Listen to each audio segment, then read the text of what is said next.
Now here's Speaking with Carl Thornton Jr.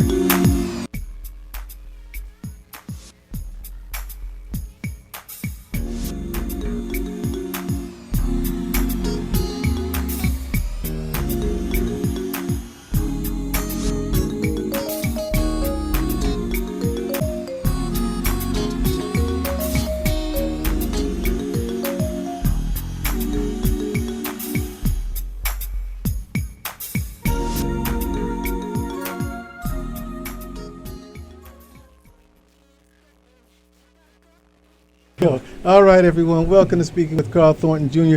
Sorry for the delay there, but I am so glad you did hang out with this wait. I tell you what, we're going to have a great conversation. As you all know, we really like building us on the individual, family, and community levels, and it's going to be about the community today. I have two great men who are with us who are going to be letting us know about a great organization and some great events that are attached to that, and quite a few people who are great, too, in their own right. And if I could, I'd like to start with Dr. Mallory Millender, longtime friend and someone who has just had a tremendous impact on our community for some years now. Dr. Millender, it is so good to have you with us again. It is my pleasure to be here. And, you know, I remember still when you shared with us so much about the history and legacy of Haiti that so many of us just were not aware of until you brought that out. Well, thank you. And it's such an important part of our own history. So it's important that we know about that. Yeah. And I'm just happy that I was able to do that. Yeah. Yes. And Dr. Millender, if you would remind people about the paper that you are responsible for some time ago. Yeah. Back in March of 1971, I started the Augusta News Review newspaper. And we published that until March of 1985. And that, again, was a godsend for me in terms of being able to communicate some things that people probably would not have known had that paper not existed. And I tell you what, it makes such a difference when we can get not only information that we may not be hearing about at all, but information that we're hearing about, but from a different perspective. Yes. And, you know, at that time, to some degree now too, but at that time, information was often intentionally kept from us. And if we did not have a black outlet, we didn't find out about it. I can remember Mal Cook talking about the assassination of Martin Luther King, and the station that he worked for would only allow them to play hymns. They could not comment on what was going on. There were stories that I got credit for getting a scoop on, but there was no scoop. The other media knew about it.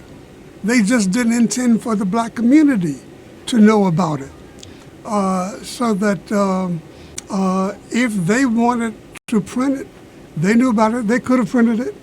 But fortunately, again, I was in a position to do it.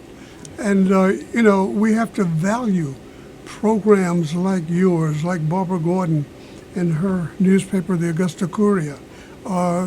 Without these outlets, it would be a totally different ballgame. Dr. Millender, I remember when, I guess it was somewhere around 91, and we had that terrible earthquake that took place in Los Angeles. Yes. Sections of interstate were falling on sections yes. below it. And we were hearing about all this. We were seeing it on TV. We were seeing the video footage. But it was not until I happened to be channel surfing, happened to catch the BET news just as it was coming on. They showed something that I had never seen on the major networks, and that is once the earth quieted down and was no longer quaking, the black men who were sitting on the steps of their homes in the projects, literally running to the interstate, to help those total strangers in any way they could, putting themselves in harm's way to help these strangers, many of whom were white, most of whom were white. But they put themselves in harm's way, and the only reason I knew about that is because I happened to see it on Black Entertainment Television News. And that is being replicated in so many dimensions of our society.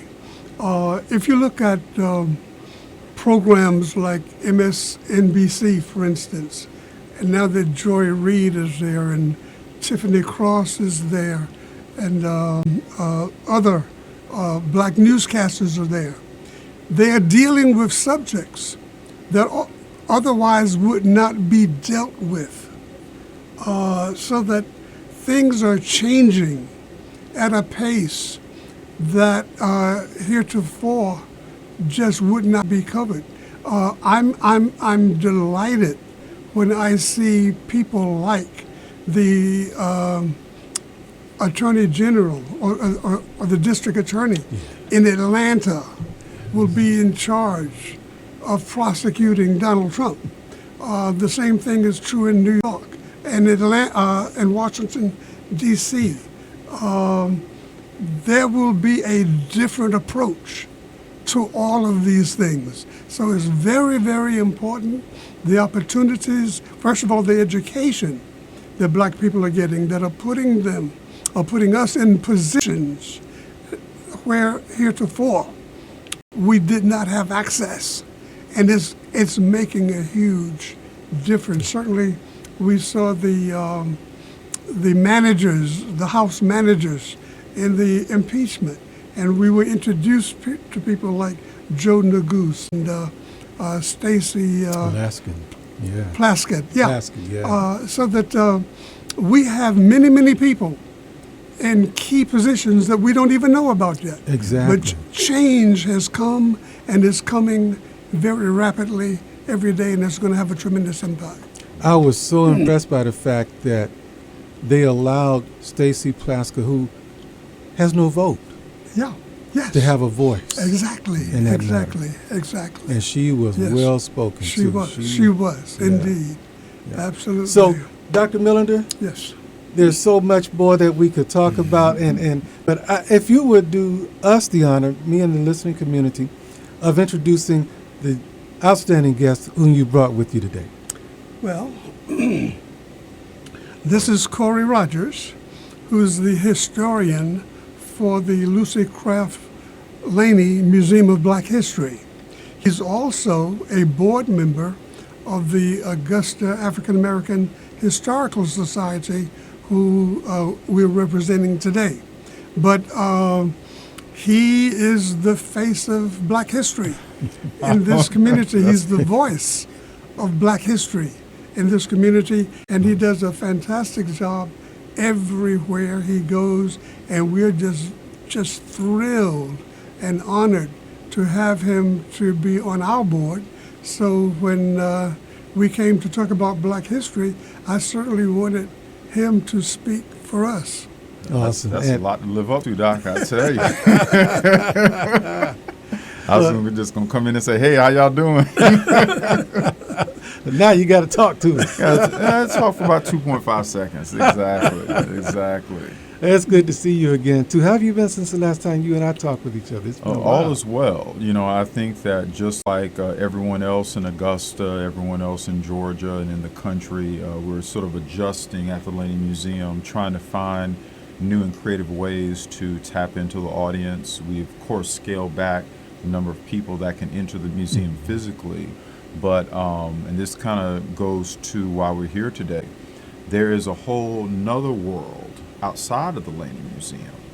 And that world is the neighborhood along Laney Walker Boulevard. And as we get more and more guests coming from around the country, visiting Augusta, we want to showcase that neighborhood. Unfortunately, there have been many properties that have been torn down, but glass half full, there's still a lot there. And I think that one of the things that energizes me about the Augusta African American Historical Society is that the monuments that we have placed there thus far and the ones that we want to place there in the future complement the heritage preservation that the Lucy Laney Museum undertakes. So I'm excited to be a member of this organization, and I think that there's a lot of good work ahead of us. So who's going to do us the honor of taking us beyond the obvious? Because when we hear Augusta African American Historical Society, it could be so tempting to say, oh, I get it, I know what that's about. But it's just like going to a banquet. You go there and you see the end result. But all that went into making it what it is, we miss. There's so many details that we are not aware of. So who's going to do us the honor of giving us more information about the society, its beginnings, its mission, its purpose? Let me start, and Yeah, Corey can I was about to say, we're going to let the young person speak first. So, Dr. Millender, it's on you. Actually, the credit for everything that we do goes to former Mayor Ed McIntyre. He created the Augusta African American Historical Society. This is his vision. And while it was designed to benefit the total community, he had special concern that young people would learn about the contributions that blacks have made to this community and to the world. He wanted us to erect monuments so that young people could first of all find out what some of these people have done and then go and do further research themselves. I mean, every time you read somebody, you should at least Google them and find out more about them. But these people have had books, in many cases, written about them. And we have an obligation to educate ourselves fully about what they've done. One of the people that I'm going to mention today has a book, and it's called Daughter of Privilege. This was a person who was born in slavery, but her father, who raped her mother when her mother was 13, never treated her as a slave. He pampered her. And I'll get into the story a bit later. But there are unusual stories that we can't put on an inscription on a monument. You've got to go and read to learn the full story. But there are some fascinating things that black people in and from Augusta have done that much of the community does not know about. We hear so much about the insurance company, Pilgrim Health and Life. Yes, yes. And we hear about the Dime Bank. You know, there's so many things that we hear about. I'm sorry. There are icons that we hear about, but we only know what we do know. We don't know what we don't know. Exactly. And your society helps make us aware of what we don't know. Yes. I think it's also how we treat these individuals. I think that there are many individuals that we highlight through the monuments and that we want to highlight, but oftentimes I find many Augustans sort of treating them with less of the reverence that should go to these individuals. I'll give you an example. I overheard someone refer to Miss Laney as a local educator. And I had to kind of chime in and let this individual know that Miss Laney was a visionary educator who transformed black education in a post-Civil War society. I mean, it went far beyond just being a local educator. When you talk about Miss Laney in that way, you do her a disservice. You do her legacy a disservice.